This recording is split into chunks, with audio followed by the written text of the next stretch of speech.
Hi everyone, it's Carissa at Sprinkled with Glitter, and I'm going to be making a couple of cards today using the stamp set from Studio Calico. It's designed by Kelly Perky and it's called Holiday Hello. But I'm going to be making a couple of cards with mass producing in mind. I'm getting all geared up for the Send Joy class over at Studio Calico, and that class is all about mass producing and going handmade this holiday season. So I thought I'd share a couple of tips with you here. But if you want more on that subject, be sure to sign up for that class. So when I'm mass producing, I like to do all of my cutting first. So I went ahead and cut my card base and my card front down, and now I'm using my trimmer to cut down this craft cardstock. That was cut to 1.5 by 4.5 inches. I'm also going to be die cutting these holly leaves using that Holly Punches die. But first I wanted to add a little bit of texture to this green cardstock. So I'm just using a cheesecloth background stamp and some green ink to add some texture to this cardstock. Now my strip was too long to stamp all at once, but it's not a big deal. This is a really quick step. And so I re-inked and stamped again. Now you could definitely leave this step out to make it faster and easier, but I do think it adds a little bit of dimension to the cardstock. So now that I have that all stamped, I'm going to go ahead and run this Holly Punches die through my die cut machine. If you don't have this die, you could definitely use maybe like your Silhouette or something to cut a bunch of these at once. And now I'm going to do all of my stamping. I like to do things in phases when I'm mass producing, so I'm going to do all of my stamping at once. I'm using this Ho Ho Ho stamp, and to get it straight, I used a ruler on my grid mat to make sure that I got it mounted straight onto my stamp press. And then I'll take my card front first and I'll line that up on my grid mat. Now by using my grid mat, I know that every time I stamp this, I can stamp it at that 1/2 inch mark and I'll have it perfect placement every time on the front of my card. So I'm just stamping that about 2/3 of the way down on the card front and then the card base as well. I'm using Well Red ink from Studio Calico. And now I'm going to stamp my sentiment pieces. I want to clean up my work surface. I did get some red ink on there and I don't want that on my white card front and my white card base, so I clean that up first. My sentiment pieces I wanted to trim into a banner end, so I'm actually holding both of them together and trimming them down all at once. So I just made a quick slit up the middle and then I'm cutting from the corners to that slit. Now you could use a die to cut these out, or maybe your Silhouette, or you could use a corner punch or square punch to make that fishtail end on the end of those if you wanted. Now I wanted to stamp my greeting, but I'm going to stamp it in 2 different colors. So I'm starting out with the Yes Peas ink, and I'm going to just ink up the part that says "'Tis the season to be." Now because this stamp is clear, I can look right down through it onto my ink pad and make sure that I'm only stamping up that first part of the sentiment.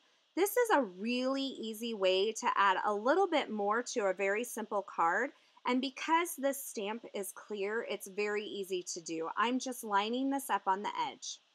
Once I got the green part stamped, I went ahead and cleaned the stamp, and then I'm going to ink up the jolly part in the red ink. So once again, just doing that on the very edge of the stamp pad, and then stamping right down over the portion that I had stamped before. So I'm just lining up my stamp with what's already there.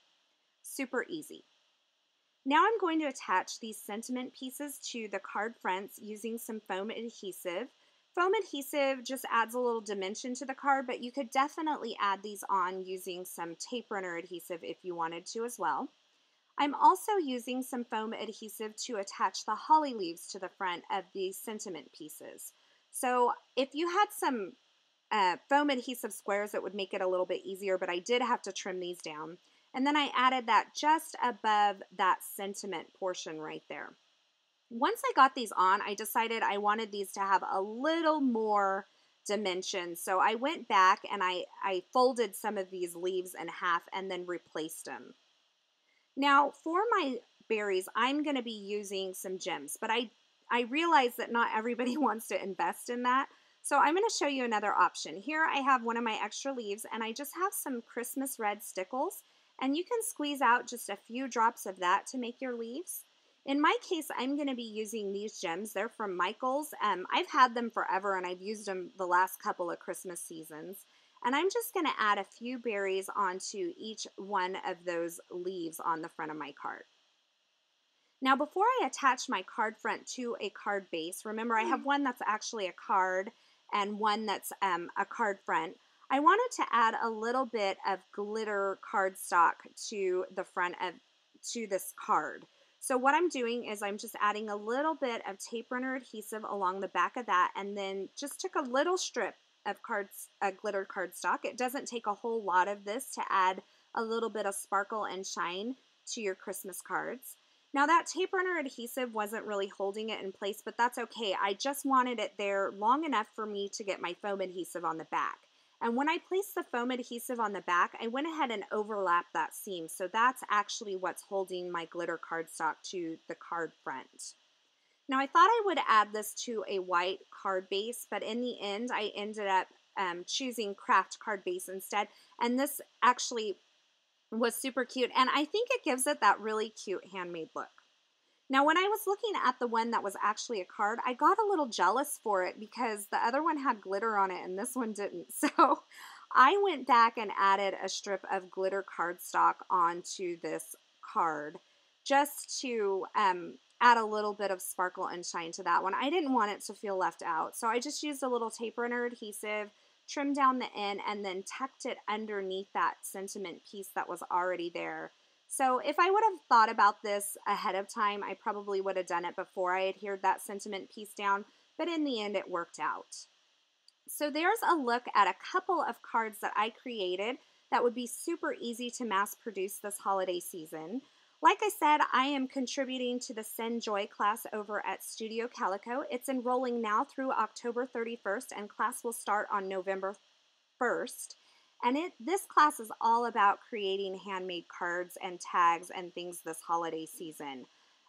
Lisa Spangler is teaching the class, but contributing to the class is Amber Kemp Gerstel. She's from Damask Lev, and JJ Bolton, Jennifer McGuire, and Julie Ebersole.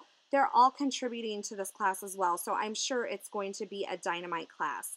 I have a link to where you can sign up to that class below in the description at YouTube, and I will also have that over on my blog. I also have links to all the products used in this project in the description at YouTube as well as over at my blog. Thanks for stopping by, and I hope you have a fabulous day.